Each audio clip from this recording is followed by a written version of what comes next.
मैंने आपको ये बताया था कि जब आप प्रिंसिपल्स की बात करते हैं ना बेटा, तो दो तरह के होते हैं, एक होते हैं हेनरी फ्योल के प्रिंसिपल हमको पढ़ना है, और एक पढ़ना है टेलर के, ये मैंने आपको कल बताया था, राइट।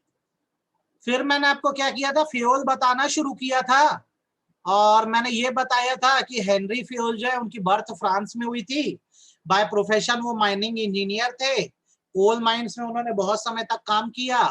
30 साल में इतना एक्सपीरियंस हुआ कि उन्होंने अपने एक्सपीरियंस दुनिया के साथ बांटे, और उनको फादर ऑफ मॉडर्न मैनेजमेंट बोला जाता है। ये बात मैंने आपको बताई थी, राइट, और मुझे लगता है कि आपको समझ भी आ गई थी। फिर मैंने आपको फ्योल के कंट्रीब्यूशन बताए थे कि फ्योल ने एक डिस्टिंक्शन किया है कि टेक्निकल नॉलेज अलग है और मैनेजमेंट नॉलेज अलग है। दोनों स्किल अलग है, तो आपको लोगों को पहचान के काम देना चाहिए। जो टेक्निकली बहुत अच्छा है उसको टेक्निकल वर्क दो, और जो मैनेजमेंट स्किल में बहुत अच्छा है उसको मैनेजमेंट वर्क दो। आई होप ये बात आपको समझ आई थी और इसमें आपको बिल्कुल भी दिक्कत नहीं थी, ये क्लैरिटी थी, आपको ये समझ आ गया था, मुझे ऐसा लगता है, ठीक है। और इसमें आपको बिल्कुल दिक्कत भी नहीं होनी चाहिए। वेरी गुड मॉर्निंग बेटा। फिर मैंने आपको बताया था कि फ्योल ने 5 फंक्शंस बताए मैनेजमेंट के। 5 फंक्शन कौन कौन से बताए उन्होंने मैनेजमेंट के, planning, organising, staffing, directing, controlling. ये भी आपको क्लैरिटी होगी। वेरी गुड मॉर्निंग बेटा, इस पे भी आपको बिल्कुल डाउट नहीं होगा। पांचों मैंने बता दिया था फंक्शन। और तीसरा मैंने बोला था इन्होंने 14 प्रिंसिपल्स दिए, और मैंने आपको बोला था कोड दे रहा हूं, दादू सूर CCSOE, आप इसको ब्लैंक पेपर में लिख के देखना।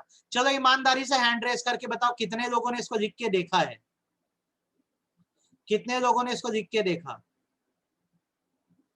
दादू सूर CCSOE को। बस, बाकी लोग ने नहीं देखा।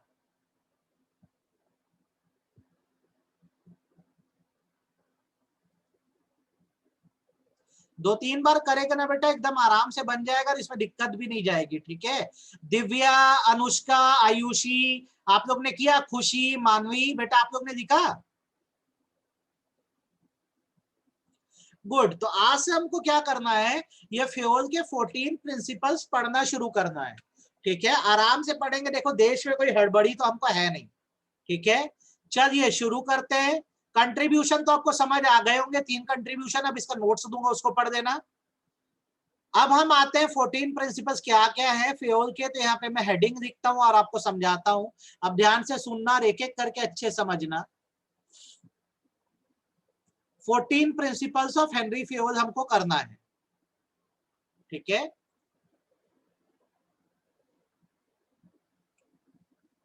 ये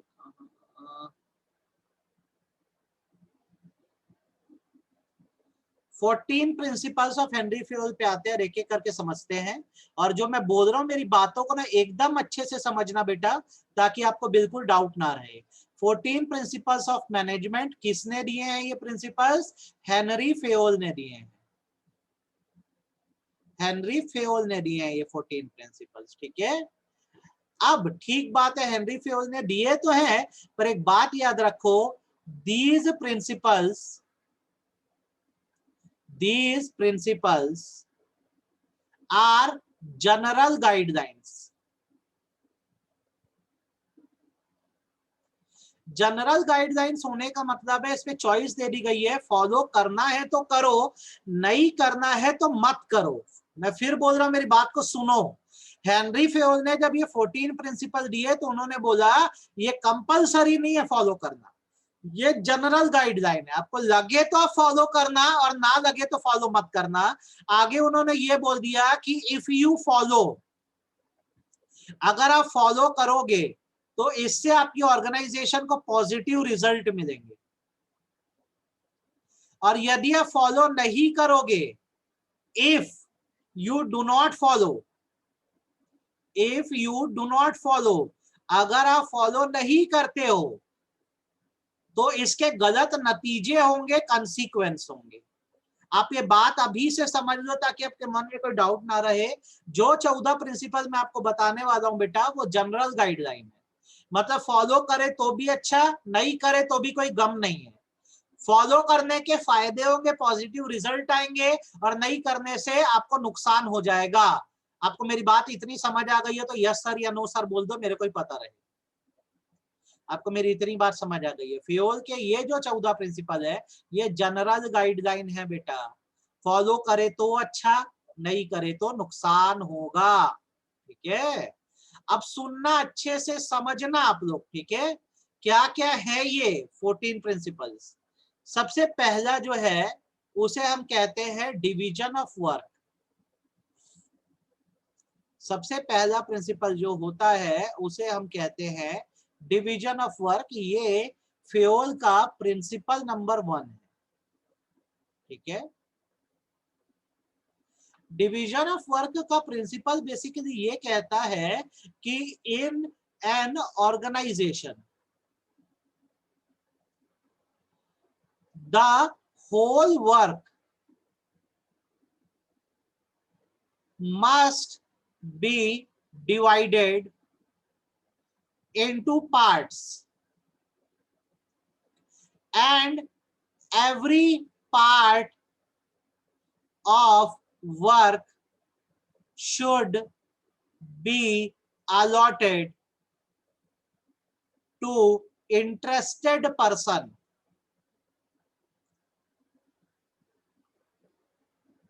दो एग्जाम्पल दे रहा हूं, इससे आपको क्लैरिटी होगी। सिचुएशन 1 ये है कि एक स्कूल में कॉमर्स पढ़ाना है और इसमें जो सब्जेक्ट्स हैं वो है अकाउंट, इको, बीएसटी, इंग्लिश और पीई। ये 5 सब्जेक्ट है, आईपी ऑब्लिक। अब एक टीचर जो है वो ये बोलता है कि सारे सब्जेक्ट मैं खुद पढ़ाऊंगा, अकेले पढ़ाऊंगा, 5 सब्जेक्ट। क्या ये सारे सब्जेक्ट को एक्सीलेंटली पढ़ा पाएगा? आप बताओ मेरे को, क्या ये सारे सब्जेक्ट को एक्सीलेंटली पढ़ा पाएगा? एक टीचर बोल रहा है 5 सब्जेक्ट मैं पढ़ाऊंगा, क्या वो सारे सब्जेक्ट पढ़ा पाएगा? इंसान है ना भाई, रजनीकांत थोड़ी ना है। तो बोल तो देगा पढ़ा लूंगा, पर इसकी एफिशिएंसी खत्म हो जाएगी। 4 दिन हंसते खेलते पढ़ाएगा, 5वें दिन से काम खत्म और बच्चों का भी नुकसान हो जाएगा। Efficiency will reduce. ठीक है, तो बेटर क्या है कि अगर कॉमर्स है तो फ्योल का रूल फॉलो करो। और जैसे अगर 5 सब्जेक्ट है, अकाउंट है, इको है, बीएसटी है, इंग्लिश है और पीई आईपी है, तो जो जिस सब्जेक्ट का स्पेशलाइज्ड टीचर है उसको वो सब्जेक्ट पढ़ाने दो। अकाउंट्स उनको जो अकाउंट्स में स्पेशलिस्ट है, इको बीएसटी उनको जो दो उसमें स्पेशलिस्ट है, इंग्लिश उसको दो जो इंग्लिश पढ़ाने में अच्छा हो, और पीई एक्सपोर्ट्स टीचर को दो, तो ज्यादा बेटर होगा। तो डिवीजन ऑफ वर्क का यही कहना है कि पूरे ऑर्गेनाइजेशन के काम को आप स्मॉलर पार्ट्स में डिवाइड कर दो। और जब आपने डिवाइड कर दिया है तो जो इंटरेस्टेड पर्सन है, जो उस काम को अच्छे से कर सकता है, उसको वो काम दे दो ताकि बेहतर तरीके से आपके लिए वो क्या कर सके, काम कर सके। आप बताइए, आपको मेरी बात समझ आए कि नहीं? पहला प्रिंसिपल समझ आया कि नहीं आया?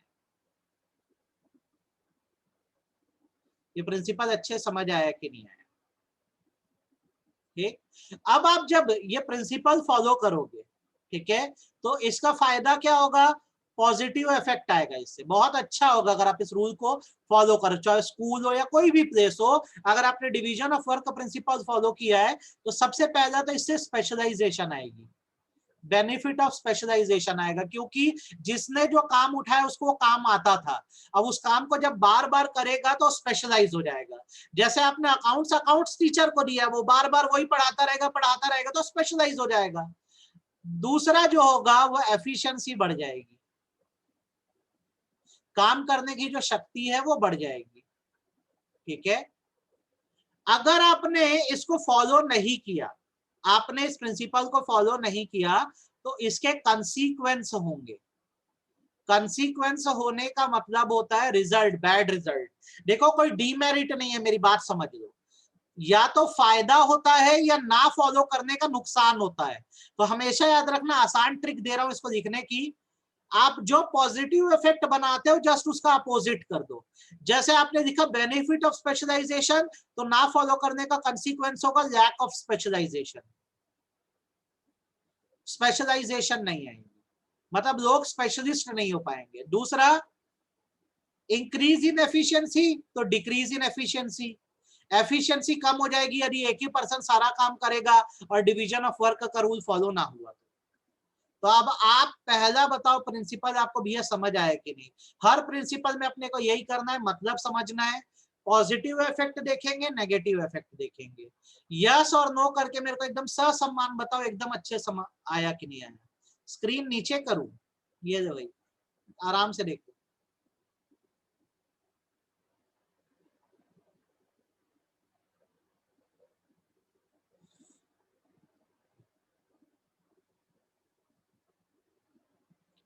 तो ये फर्स्ट प्रिंसिपल आई होप एकदम अच्छे से आपको समझ आ गया होगा।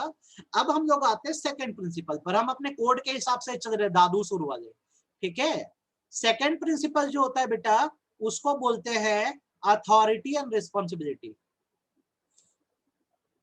Authority and responsibility. यहां पर बेसिकली जब आप अथॉरिटी वर्ड कहते हैं तो इसका मतलब होता है पावर टू कमांड। लोगों को आदेश या कमांड देने की पावर को हम अथॉरिटी बोलते हैं। और जब आप रिस्पॉन्सिबिलिटी वर्ड यूज करते हैं तो रिस्पॉन्सिबिलिटी मतलब होता है ऑब्लिगेशन, जिम्मेदारी, to complete the work. Complete the work, obligation to complete the work, जिम्मेदारी देना कि काम पूरा करना। अब क्या होता है, ध्यान से सुनना। जैसे मैं एक मैनेजर हूं, मैंने क्या किया, मेरे नीचे जो लोग आते हैं जिनको मैं सबऑर्डिनेट कहता हूं, मेरे नीचे जो भी आएगा बेटा उसको मैं सबऑर्डिनेट बोलूंगा। जब इनको मैं कोई वर्क दिया या इनको कोई काम दिया, आप बताओ इस काम को करने के लिए ये रिस्पॉन्सिबल हुए कि नहीं हुए? इस काम को करने के लिए इनकी रिस्पॉन्सिबिलिटी है कि नहीं है? हाँ या ना? बिल्कुल, मैंने काम दिया है तो मेरे सबऑर्डिनेट की जिम्मेदारी है कि वो उस काम को पूरा करे, रिस्पॉन्सिबिलिटी है। तो यार जब रिस्पॉन्सिबिलिटी आप दे रहे हो तो कम से कम उतनी अथॉरिटी भी तो दो कि वो काम को अच्छे से कर सके। आपने तो बोल दिया कि चलो भाई हमारे लिए तुम क्या करो, 1000 पीसेस अरेंज करके दो या बना के दो, 1000 पीसेस ऑफ चॉकलेट हमको बना के दो।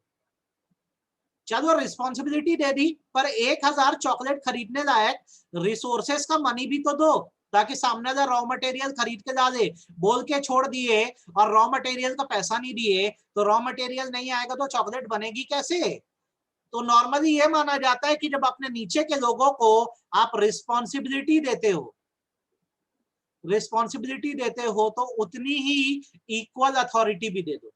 अगर आपने 1000 पीस बनाने की जिम्मेदारी दी है तो उतने 1000 पीस के लायक माल लाने की या रॉ मटेरियल लाने का पैसा भी दे दो, ना कम दो ना ज्यादा दो, इक्वल दो।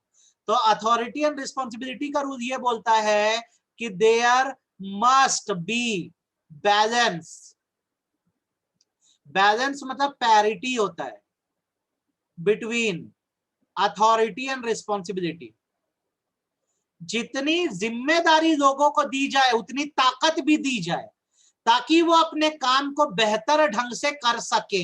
ये अथॉरिटी एंड रिस्पॉन्सिबिलिटी का रूल कहता है। सर 14 प्रिंसिपल वाला क्वेश्चन आ गया तो ऐसे पूरा ब्रीफली लिखना पड़ेगा या फिर बस नाम ही बताना होगा जैसे पहले बताया था वैसे? विजय इसमें देख ऐसा है बेटा कि अगर खाली बोला मेंशन 14 प्रिंसिपल, 14 प्रिंसिपल का नाम बताओ, तो पूरे लिखना, ठीक है। और अगर ऐसा नहीं पूछता है तो आपको कोई भी एक प्रिंसिपल जो है ना वैल्यू बेस में दे देगा और उसको समझाने बोलेगा। कभी आज तक ऐसा नहीं हुआ है कि पूरे 14 प्रिंसिपल समझाने बोले, 2 घंटा तो यही लिखने में लग जाएगा तुमको।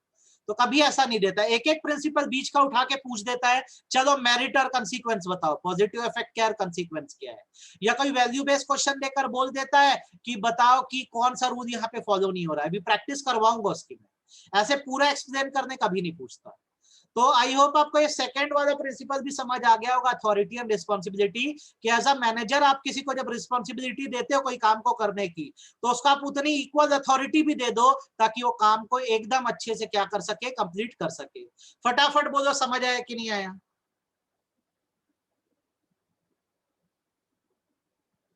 समझ आया कि नहीं आया?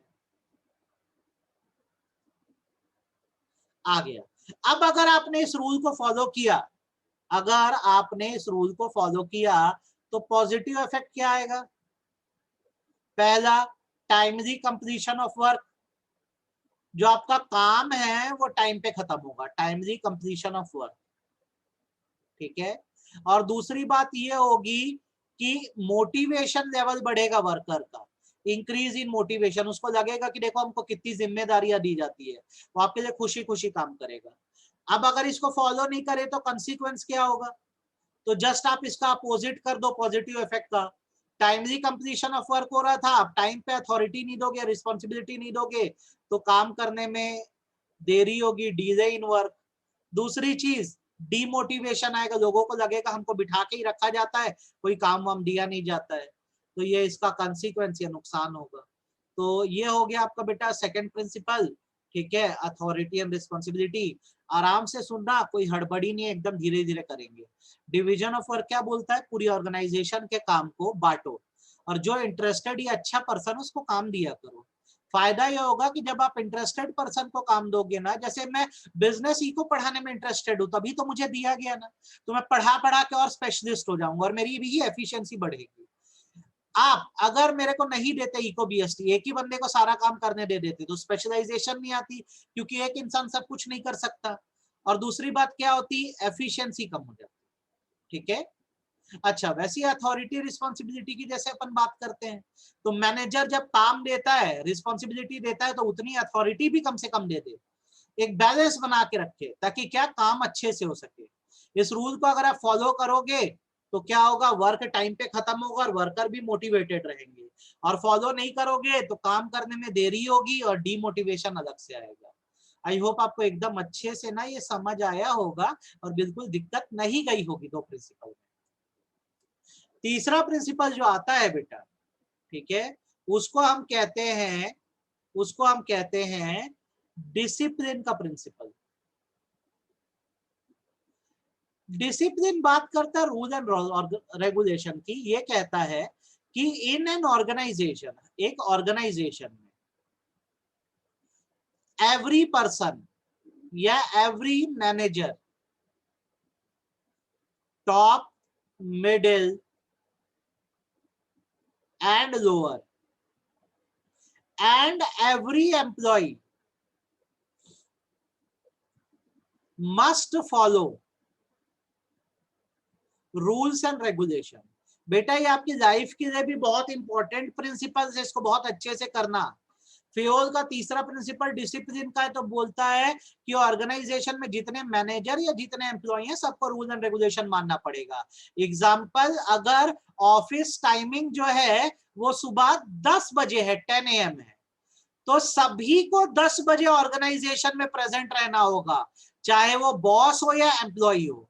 अगर एक बॉस बोलता है यार मैं तो सो के आराम से 12-1 बजे आऊंगा, एम्प्लॉय लोग को 10 बजे आने दो, तो ये गलत चीज है, ये नहीं होना चाहिए। अगर 10 बजे टाइम है तो ये रूल है, बॉस को भी 10 बजे आने होगा और वर्कर को भी 10 बजे आना होगा, तभी जाके ऑर्गेनाइजेशन अच्छे से चल पाएगी, अदरवाइज नहीं चल पाएगी। अब चलो आप बताओ, आपको ये बात समझ आई कि नहीं? आपको ये बात समझ आई कि नहीं? हाँ या ना, फटाफट बोलो। सबको नियम मानने पड़ेंगे, अगर रूल नहीं मानोगे तो ऑर्गेनाइजेशन चल नहीं पाएगी। दैट्स इट, 3 मैंने आपको बता दिए, ठीक है। अब सुनो चौथा, फोर्थ, ये सबसे इंपॉर्टेंट में से एक है बेटा, बहुत अच्छे से करना, समझना। चौथा जो होता है, और साथ साथ कॉपी रखे रहो, लिखते भी जाओ, यूनिटी ऑफ कमांड का प्रिंसिपल। ठीक, मैं बोल रहा हूं, मेरी बात को समझना, ये वेरी इंपॉर्टेंट प्रिंसिपल है। पॉजिटिव इफेक्ट और कॉन्सिक्वेंस इसका अपन इग्नोर कर सकते हैं, छोड़ सकते हैं, ठीक है, क्योंकि डिसिप्लिन से ना के बराबर। नोट्स में मैं दूंगा, बेशक पढ़ देना, पर ये इग्नोर करने वाला है, इसमें उतना ध्यान नहीं दिया जाता। हम आते हैं यूनिटी ऑफ कमांड पे। ये यहाँ पे हम ब्रैकेट बना देते हैं ताकि हमको याद रहे, IMP है। जब भी वैल्यू बेस्ड क्वेश्चन आता है, VBS आता है, VBS मतलब value based case based question, या 1 मार्क क्वेश्चन आता है, तो यूनिटी ऑफ कमांड से बहुत क्वेश्चन आते हैं, तो इसको बहुत अच्छे से करेंगे। आपको मैं सिखा दे रहा हूं और आप एक बार में इसको याद रखना और इतने अच्छे से समझो कि दूसरों को भी समझा सको। यूनिटी ऑफ कमांड कहता है कि a subordinate should take order from one superior only. A subordinate should take order from one superior only. इसे one boss one command का भी रूल कहते हैं। एक एग्जांपल दे रहा हूं जिससे आपके दिमाग में बैठ जाएगा, ठीक है। सपोज करो एक रेस्टोरेंट है, रेस्टोरेंट का नाम अपन रख देते हैं, जैसे मान लो XYZ रेस्टोरेंट, ठीक है। रेस्टोरेंट का नाम है, इडली डोसा वोसा सब मिलता है यहाँ पे। इस रेस्टोरेंट में 1 2 3 4 5 6 7 8 टेबल लगे हैं। हर टेबल पे 6 चेयर है, ठीक है। पूरे रेस्टोरेंट में एक वेटर है केवल। अब आप मेरे को बताओ क्या ये आइडियल सिचुएशन है कि नहीं, ये अच्छी सिचुएशन है कि नहीं। 8 टेबल है पूरी ऑर्गेनाइजेशन में और वेटर सिर्फ एक है, ये अच्छी सिचुएशन है कि खराब सिचुएशन है। यहाँ पे क्या होगा कि मान लो अगर पूरे टेबल में पूरे फिल है, सारे लोग बैठे हैं, एक वेटर है, तो यार ये सबसे ऑर्डर देना शुरू करेगा। तो एक चीज तो ये होगी कि ये खुद कंफ्यूज हो जाएगा, पागल हो जाएगा, किसका ऑर्डर कहाँ प्लेस करना है। दूसरी बात, ये जो टेबल पे बैठे लोग हैं इनका ईगो हर्ट हो जाएगा। अगर वेटर ने एक का ऑर्डर पहले ला दिया तो दूसरा चिल्लाना चालू करेगा, हमसे क्या गलती हो गई, हमारा क्यों नहीं लाया पहले, हम भी तो कब से बैठे, क्या घटिया रेस्टोरेंट, एक्सेट्रा एक्सेट्रा। तो यहाँ पे लोग ज्यादा हैं, बॉसेस ज्यादा है, कस्टमर ज्यादा है और वेटर एक है। तो यहाँ पे आइडियल सिचुएशन क्या होनी चाहिए कि 1 2 3 4 5 6 7 8 अगर यहाँ पे मैं बोलता हूं तुम्हारे टेबल्स हैं तो वेटर भी 8 होने चाहिए, हर टेबल के लिए एक वेटर, ताकि वो टेबल के ऑर्डर्स को प्रॉपरली पूरा कर सके। तो यूनिटी ऑफ कमांड बेसिकली यही कहता है कि एक सबऑर्डिनेट एक ही बॉस से ऑर्डर दे तो उसको पूरा कर पाएगा। अगर बहुत सारे बॉसेस है और एक ही वेटर को वो अगर ऑर्डर देते रहेंगे तो वो कंप्लीट भी नहीं कर पाएगा और बॉसेस ही आपस में झगड़ देंगे। आई होप आपको यूनिटी ऑफ कमांड समझ आ गया होगा। और एग्जांपल चाहिए तो मैं एक जगह नौकरी करता हूँ, छोटा सा आदमी हूँ, मेरे ऊपर 4 बॉस हैं। अब चारों अलग अलग काम देते, मेरा काम कर पहले, मेरा काम कर, तो मैं किसका करूं, मैं तो खुद चकराता रहूंगा। तो बेटर क्या है कि अगर 4 बॉस हो तो इनके नीचे 4 वर्कर हो, हर बॉस सिर्फ अपने ही वर्कर को ऑर्डर दे और यूनिटी ऑफ कमांड फॉलो होता रहे। तो आपको ये रूल समझ आया कि नहीं, पहले तो हैंड रेस करके बता दूं। आपको ये रूल समझ आया कि नहीं, हैंड रेस करके बता दो कि एक सबऑर्डिनेट बंदा सिर्फ एक ही बॉस से भैया ऑर्डर देगा, नहीं तो कंफ्यूज हो सकता है। अगर आपने इसको फॉलो किया तो इसका पॉजिटिव इफेक्ट क्या क्या आएगा। सबसे पहला जो पॉजिटिव इफेक्ट आएगा वो ईगो क्लैश नहीं होगा। ईगो क्लैश मतलब होता आपस में बॉसेस में झगड़ा नहीं होगा, वरना झगड़ देंगे, मेरा काम पहले करना था, मेरा काम पहले करना था करके। दूसरा, कंफ्यूजन नहीं होगा, नो कंफ्यूजन, ठीक है। क्लैरिटी रहेगी क्या वर्क करना है। अगर आपने इस रूल को फॉलो नहीं किया तो कंसीक्वेंस होंगे, बैड रिजल्ट आएंगे। क्या बैड रिजल्ट आएंगे, जस्ट अपोजिट कर दो यार, ईगो क्लैश होंगे, झगड़ देंगे लोग आपस में। और दूसरा, वर्कर खुद कंफ्यूज रहेगा, किसका काम करूं किसका काम नहीं करूं। आपको ये एकदम अच्छे से समझ आ जाना चाहिए बेटा, वेरी गुड। आपको एकदम अच्छे से समझ आ गया होगा और इसमें दिक्कत नहीं गई होगी। आपको मैंने यहाँ पर क्या किया, 4 प्रिंसिपल्स बता दिए और आपको चारों ही एकदम अच्छे से समझ आ गए होंगे, ऐसा हम मान के चलते हैं। फटाफट हैंड रेस करो, आपको आज मैंने जो चारों बताए समझ आया कि नहीं आया। हाँ, एक और बता के मैं रुक जाऊंगा, एक और बताऊंगा। 5 को थरोली करना, ठीक है। पांचवा जो मैं आपको आज बता रहा हूं और ये आज का आखिरी है, ये है स्केलर चेन। मैं यहाँ ऊपर लिख दे रहा हूं, जितना इंपॉर्टेंट यूनिटी ऑफ कमांड था उतना ही इंपॉर्टेंट स्केलर चेन भी है। इससे भी बहुत क्वेश्चन आते हैं एग्जाम में, तो इसको अच्छे से करना बेटा। पूरे 14 प्रिंसिपल ना आपको एकदम रट जाने चाहिए। क्लास 12th में हो, जब बी कॉम में जाओगे तब भी ये पूरे 14 के 14 आपको पूछेगा। सीएस करोगे तब भी आएगा पूरा।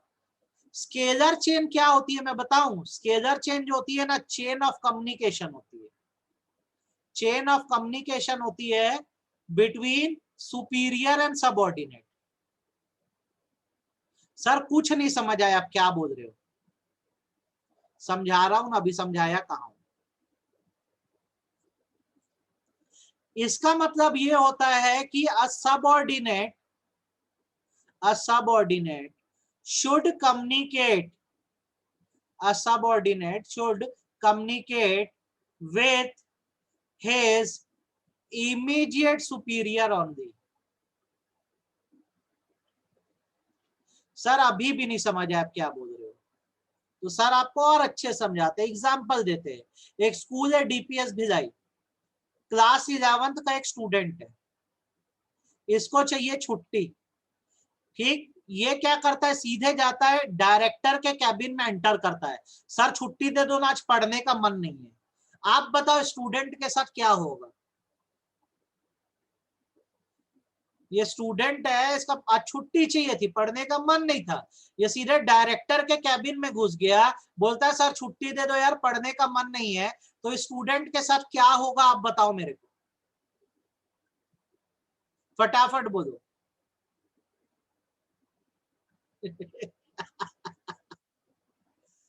मतलब समझते हो ना इस बात को कि इसने कहीं ना कहीं गलत किया, हिसाब हो जाएगा इसका। तो अगर इसको चाहिए छुट्टी भाई, तो इसको एकदम इज्जत से क्या करना चाहिए, अपनी क्लास टीचर को बोलना चाहिए। क्लास टीचर फिर एचओडी हेड ऑफ डिपार्टमेंट को बोलेंगे, वो इस एप्लीकेशन को फॉरवर्ड करेंगे वाइस प्रिंसिपल को, वाइस प्रिंसिपल से प्रिंसिपल को जाएगा, फाइनली जरूरत पड़ी तो डायरेक्टर से पूछेंगे। तो फंडा बेसिकली ये होता है कि आप सिर्फ अपने ऊपर के लेवल के बंदे से बात कर सकते हो, ठीक है, डायरेक्टली आप एकदम हेड पे नहीं जा सकते। इसको आप ऐसे भी समझ सकते हो, चेन ऐसे बनती है, देखो जैसे मैं बोलता हूं ये ऑर्गेनाइजेशन रिलायंस है, ये अब रिलायंस में ऊपर हमारे बैठा है मुकेश अंबानी, ये ओनर है। अब उसके नीचे अलग अलग लोग आते हैं, जैसे ए आता है, बी आता है, सी आता है। इधर मैं बोलता हूँ ये मान लो कोई दूसरा डिपार्टमेंट है, यहाँ पे डी आता है, ई आता है, एफ आता है। अब यार एक बात बताओ, सी को अगर कोई बात करनी है तो सीधे मुकेश अंबानी के कैबिन में जा सकता है क्या? सी को अगर कोई बात करनी है सीधे मुकेश अंबानी की कैबिन में जा सकता है क्या? फटाफट बताओ, नहीं जा सकता। सी को अगर बात करनी है तो वो बात किससे करेगा? ज्यादा से ज्यादा बी से। बी के अगर कोई बात कहनी है तो किससे कहेगा? ए से। फिर ए जो है ये बात किस तक पहुंचाएगा? मुकेश अंबानी तक। सिमिलरली यहां पर एफ को कोई बात कहनी है तो किसको कहेगा? ई को कहेगा। ई को कोई बात कहनी है तो किसको कहेगा? डी को कहेगा। डी को कोई बात कहनी है तो मुकेश अंबानी को कहेगा। तो हर लेवल पे हम जब किसी से नीचे आते हैं तो हम सिर्फ अपने ऊपर के पर्सन से बात कर सकते हैं, इसे स्केलर चेन बोलते हैं। आप बताओ आपको स्केलर चेन समझ आया कि नहीं आया? आप बताओ आपको स्केलर चेन समझ आया कि नहीं आया? आ गया? नहीं आया अनुष्का स्केलर चेन? आप कभी भी ना अपने लेवल के ऊपर के पर्सन से ही बात कर सकते हो बेटा, उससे ज्यादा नहीं कर सकते, याद रखना। आप अगर सब ऑर्डिनेट, सपोज करो सी मैं हूं यहाँ पर, तो मैं ज्यादा से ज्यादा बात अपने बॉस से कर सकता हूँ। मेरा बॉस यहाँ पे बी है जो मेरे ऊपर आता है, मैं सिर्फ उसी से बात कर सकता हूँ, ठीक है। टॉप लेवल बोले जैसा भी, जैसे लोअर लेवल सिर्फ मिडिल से बात कर सकता है, मिडिल टॉप से कर सकता है। आप जिस लेवल पे हो आप अपने ऊपर के लेवल से पर्सन से बात करो। जैसे अगर मैं स्कूल में एचओडी हूं तो मैं डायरेक्टर से सीधे बात नहीं करूंगा, मैं किससे बात कर सकता हूँ? वाइस प्रिंसिपल से। वाइस प्रिंसिपल को बात करनी होगी वो प्रिंसिपल से करेगी, प्रिंसिपल को करना होगा वो जाके डायरेक्टर से बात करेंगे। वैसी कोई क्लास टीचर है वो डायरेक्ट वाइस प्रिंसिपल के पास नहीं जाएगी, वो किसके पास जाएगी? एचओडी के पास जाएगी। तो हम सिर्फ अपने ऊपर के पर्सन से बात कर सकते हैं, इसको स्केलर चेन कहा जाता है। आई होप आप सबको स्केलर चेन समझ आया होगा और इसमें दिक्कत नहीं गई होगी। अब इसमें एक नई चीज सिखा रहा हूं, अच्छे से सुनना और समझना मेरी बात को। कई बार क्या होता है, इमरजेंसी हो जाती है, तो इसमें आपको अलाउ किया गया है कि आप सेम लेवल के पर्सन से बात कर सकते हो। जैसे सी के लेवल पे कौन आ रहा है? एफ आ रहा है।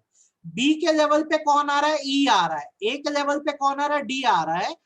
Person at same level can communicate in urgency, urgency होने पर सेम लेवल के लोग बात कर सकते हैं और इसको गैंग प्लैंक बोलते हैं। ये ना जब वाइवा में बैठोगे तो ये चीज पक्का पूछती है टीचर, तो इसको बहुत अच्छे से अपना बेटा ध्यान रखना। गैंग प्लैंक, दो लेवल के लोग जो होते हैं वो कभी भी अर्जेंसी में बात कर सकते हैं, इमरजेंसी में बात कर सकते हैं, और इसको गैंग प्लैंक बोलते हैं। आपको गैंग प्लैंक समझ आया कि नहीं, हाँ या ना बोले? आपको गैंग प्लैंक समझ आया कि नहीं? अगर सी को कोई बात करनी है इमरजेंसी में तो उसको एफ से करना अलाउ कर दिया गया है, ये गैंग प्लैंक कहलाएगा। तो आज मैंने आपको स्केलर चेन बताया और गैंग प्लैंक बताया, एकदम अच्छे से इसको ध्यान रखना। 5 प्रिंसिपल, ठीक है, एकदम अच्छे से करना, और इसमें ना बिल्कुल डाउट नहीं होना चाहिए बेटा आपको। कल इसको रिवाइज करके आगे बढ़ेंगे, आज के लिए इतना काफी है, ठीक है। 5 मिनट में मिलते हैं, 10:33 हुआ है, 10:40 को मिलते हैं, 10:40 को मिलते हैं, इकोनॉमिक्स को आगे करेंगे। कल थोड़ा डिस्टरबेंस हुआ था तो यार एक बार रिवाइज करके आगे बढ़ेंगे, ठीक है, थोड़ा सा रिवाइज करके ही आगे बढ़ेंगे आज। ये देख लो स्केलर चेन को।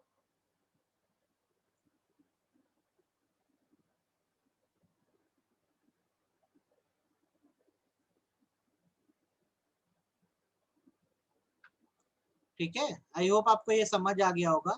5 मिनट में मिल रहे हैं हम लोग, ठीक है बेटा, चलो।